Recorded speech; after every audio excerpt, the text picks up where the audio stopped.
Simon, Rizwan, I'm gonna throw this ball at your head. Duck. I submit to the court that warnings work. HDP's justifications be damned. But Laura believes the only way to lower the risk is to shut down the entire Mid-Atlantic corridor until the window of danger passes. Shut down the entire corridor? An always-never system like railways won't just have an off button. That's largely by design, and I fear that may work against us. ARO could issue an emergency order. I've asked Marissa to look into it. Yeah, but it'd be an outside shot, even if Laura's forecast had Willa and Zed's blessing, which it doesn't. So, a different target. Founders Freight is the only company that Laura says can effectively shut down the corridor. Getting them to do it will be a hard sell. They'll lose money. So what's the best way to get them to act on our warnings? Well, I mean, it might take a minute, but I think Top of my head, remember the riff on Ernst Fair's costly altruism paradigm we ran last year? Totally. That's a great idea. Ernst Fair, I'm not familiar. Phoebe, can you catch him up?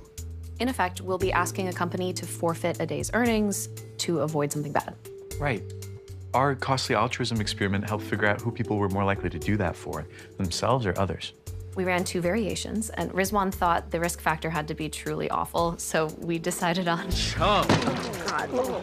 You seen Jaws? Sharks love it. Humans, not so much. We told our participants they had a chance to spin a wheel. If they played, they'd get $50, but if the wheel landed on red, I'd dump a bucket of chum on their heads. Anything to help with chapter dues. In variation 1, 81% of them were willing to play.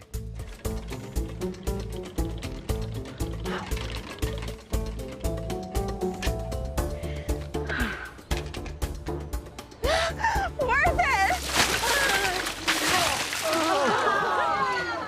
it! Not worth it. Next, we told the second group there'd be a different consequence for a red zone spin. Rather than dump the chum on them, we dump it on. Who wants to risk sweet Mrs. Oris? Chum grandma? Come on. No way. In our second variation, only 53% wanted to risk Mrs. Oris.